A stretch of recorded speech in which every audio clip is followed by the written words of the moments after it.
नमस्कार, बिहार न्यूज देख रहे हैं आप। मैं हूं सुमन राज। बिहार सरकार के श्रम संसाधन मंत्री सह सहरसा प्रभारी मंत्री जीवेश मिश्रा सहरसा पहुंचे, जहां उन्होंने विकास भवन में शराबबंदी कानून को लेकर डीएम, एसपी समेत जिले के तमाम अधिकारियों के साथ समीक्षा बैठक की, जिसमें मंत्री जीवेश मिश्रा द्वारा अधिकारियों को कई अहम दिशा निर्देश भी दिए गए।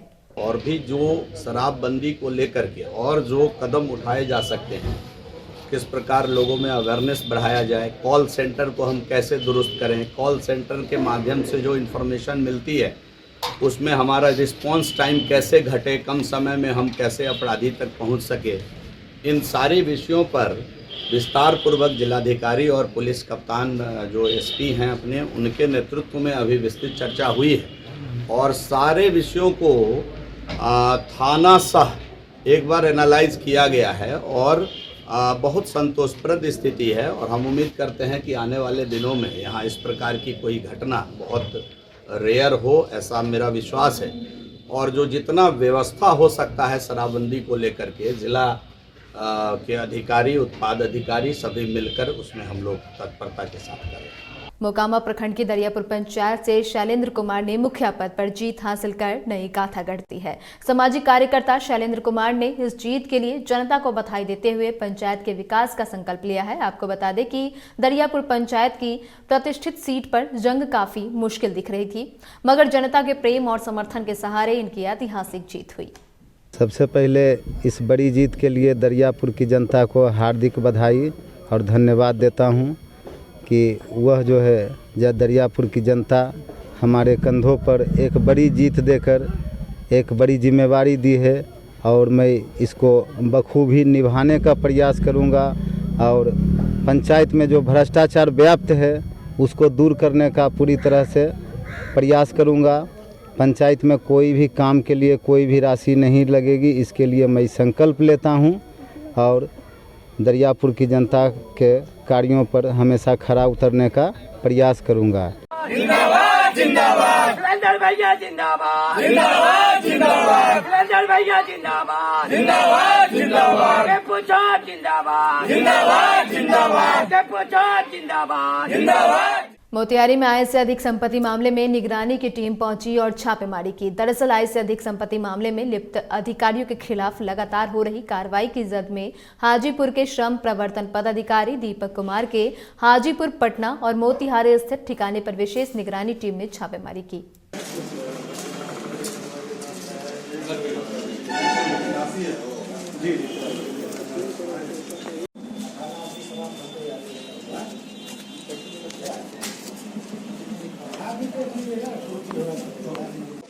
पासबुक और चेकबुक बरामद किया गया है, जिससे यह पता किया जाएगा कि अभियुक्त के साथ इनका क्या उसमें संबंध है।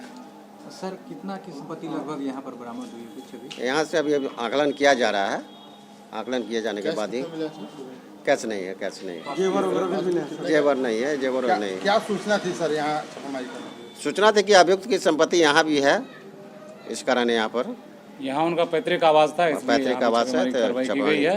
और इसके अलावा पटना स्थित उनके आवास पे की गई है और बहुत जगह कार्रवाई जारी है।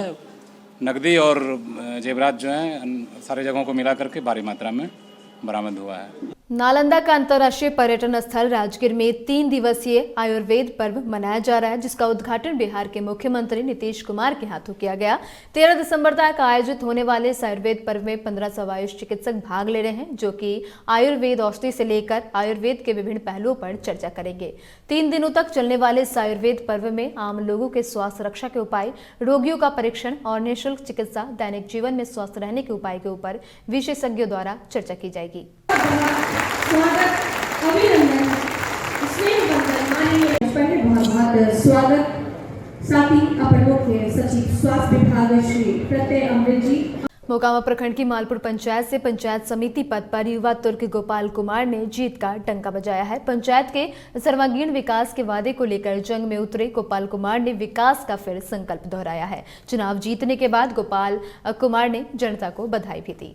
सबसे पहले मालपुर पंचायत की तमाम जनता को, देवता तुल्य जनता को, जिसने हम पर भरोसा जगाया, जिसने हम पर विश्वास किया, उन सबको मैं कोटि कोटि प्रणाम करता हूँ, दिल से आभार व्यक्त करता हूँ। मैं उनका जन्मों जन्मांतर तक ऋणी हो गया हूँ।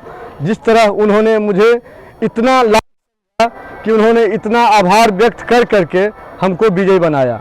भारत नेपाल सीमा के रक्सौल बॉर्डर पर एसएसबी 47वीं बटालियन कमांडेंट प्रियव्रत शर्मा के विशेष निर्देशन में AHTU team in charge Manoj Kumar Sharma ने नेपाल के 23 नाबालिग बच्चों के साथ 2 व्यक्तियों के साथ इमिग्रेशन कार्यालय के बीच देख संदेह के आधार पर रोका, जिसके बाद उनसे पूछताछ की गई तो उन्होंने बताया कि वे 23 बच्चों को बोधगया मॉनेस्ट्री में शिक्षा के लिए दिए जा रहे हैं, लेकिन नेपाल के एक संस्थान को बुलाकर संयुक्त रूप से पूछने पर यह सामने आया कि सभी बच्चों को नेपाल के अलग अलग 14 जिलों से एकत्रित करने के बाद बस के माध्यम से वीरगंज लाया गया था और पुनः उन्हें रक्सौल के रास्ते आगे ले जाने की योजना थी। शक के घेरे में वे लोग तब आए जब उन्होंने कोई उचित कागजात नहीं दिखाए। वहीं ले जाने के पूर्व उनके द्वारा ये सूचना न तो नेपाल सरकार को दी गई थी और न ही भारत सरकार को, न ही बिहार सरकार को दी गई थी।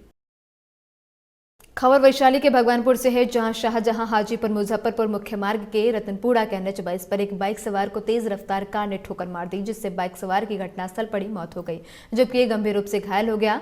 वहीं स्थानीय लोगों ने घायल को अस्पताल में भर्ती कराया। स्थानीय लोगों ने कुछ देर के लिए सड़क को जाम भी किया। मौके पर भगवानपुर पुलिस से पहुंचकर शव को अपने कब्जे में लिया और जाम खुलवाकर परिचालन शुरू करवाया।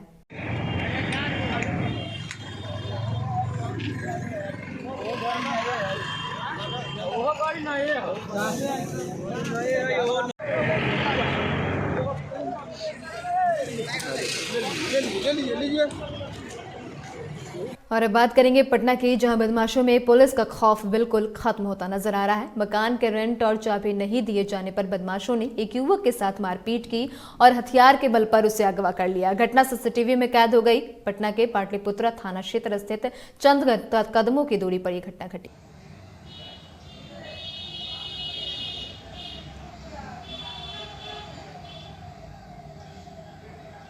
पटना सिटी में आलमगंज थाना क्षेत्र के बजरंगपुरी स्थित दीपक शर्मा के आवास पर निगरानी विभाग ने छापेमारी की। आपको बता दें कि दीपक शर्मा श्रम विभाग के अधिकारी हैं और हाजीपुर में पदस्थापित हैं। निगरानी विभाग की टीम ने अधिकारी दीपक शर्मा के आवास से करोड़ों रुपए नकद और कई बैंक के पासबुक, जमीन के दस्तावेज और कीमती गहने भी बरामद किए। कागजात एक बड़ी कार्रवाई है और बड़ी तरीके से भ्रष्टाचार अधिकारी के खिलाफ जो नीतीश कुमार की जीरो टॉलरेंस की है, शायद उसके तहत निगरानी की बहुत बड़ी कार्रवाई है। लेकिन ये लाइव तस्वीर 2 करोड़ रुपए कैश मिले हैं, ये अपने आप में बताता है कि कहीं न कहीं निश्चित तौर पर ये बड़ी मछली। अररिया में शराब तस्कर शराब तस्करी के लिए नित्य नए उपाय कर रहे हैं। वाहन में तहखाना बनाकर तो दूध की गाड़ी में दूध के बदले शराब ढोने सहित कई अन्य उपायों का पर्दाफाश शराब पकड़ने में लगी पुलिस कर चुकी है। ताजा तरीन मामले में फारबिसगंज थाना पुलिस ने सिल्लीगुड़ी से जोग बनी जा रहे बस में सवार एक यात्री के पास से विदेशी शराब के 60 बोतल को बरामद किया। व्यक्ति के शरीर में यह शराब बंधा हुआ था।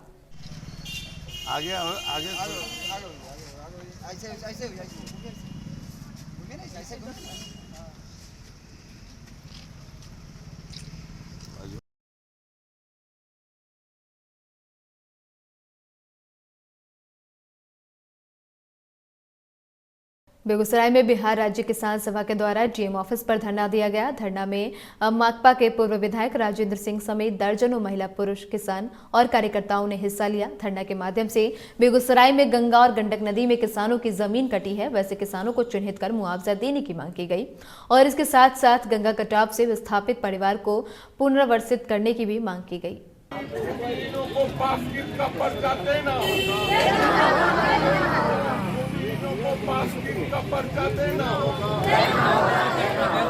ये किसान सभा ये भी मांग करता है कि ऐसे किसान जिनकी ज़मीन गंगा में कट गई है या गंडक में कट गई है, वैसे किसान को उस ज़मीन का मुआवजा मिलना चाहिए और तमाम जो लोग विस्थापित हो गए हैं उसके पुनर्वास का व्यवस्था।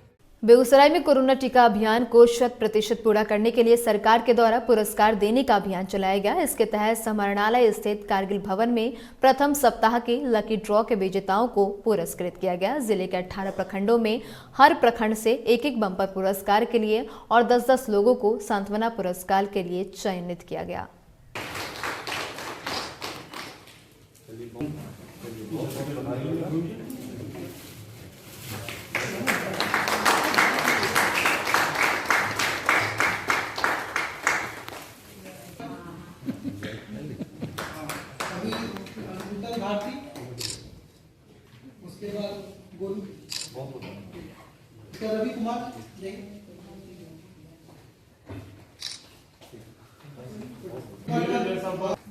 सुनीता देवी, उसके बाद प्रिया भारती, सुनीता देवी जीपुर, इसके बरौनी से आए सरोज कुमार बेलारी, शोभा देवी खपड़ी चक, की वजह से टाइम पे लेना चाहिए और सबको लेना चाहिए, इसके लिए मिला है दूसरा डोज लेना चाहिए, दूसरा डोज भी लेना चाहिए, 1 दिसंबर को सबको जल्दी लेना चाहिए। तो 3 लाख व्यक्ति अभी भी ऐसे बचे हुए हैं जिनका कि 84 दिन पूरा हो गया है, सेकेंड डोज ड्यू है लेकिन अभी तक नहीं लिए हैं। तो इसके लिए विभिन्न सोर्सेस के माध्यम से भी हम लोग प्रचार प्रसार कर रहे हैं। हमारी जीविका दीदियाँ प्रचार प्रसार कर रही हैं, हमारी हेल्थ डिपार्टमेंट की टीम कर रही है, सभी प्रशासनिक पदाधिकारी भी इसमें लगे हुए हैं और आप सभी मीडिया भाइयों का भी इसमें बहुत सहयोग मिल रहा है कि सेकेंड डोज के लिए लोगों को प्रेरित कर रहे हैं। इसी को और प्रेरित करने के लिए स्वास्थ्य विभाग के निर्देश के आलोक में 27 नवंबर से शुरू होकर अगले 4 सप्ताह के लिए हर सप्ताह में ऐसे व्यक्ति जो कि जिनका 84 दिन जैसे ही पूरा होता है प्रथम डोज लेने के पश्चात, उसके 1 सप्ताह के अंदर वो सेकेंड डोज अपना ले लेते हैं।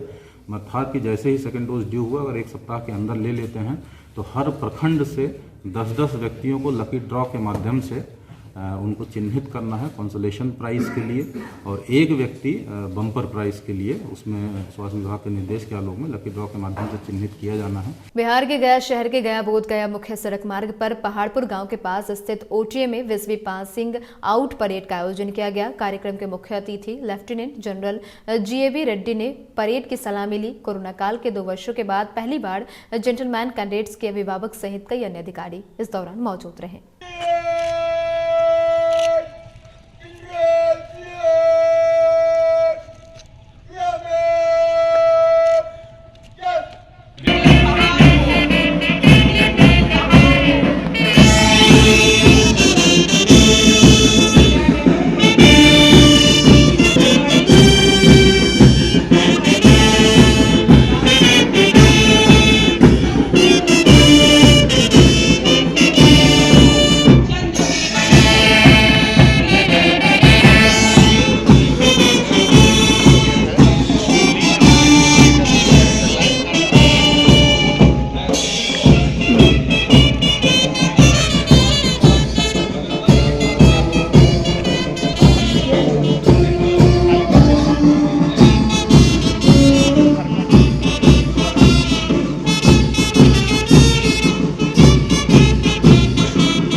और इसी के साथ इस बुलेटिन में इतना ही। तमाम अपडेट्स के लिए बने रहे बिहार न्यूज के साथ। नमस्कार।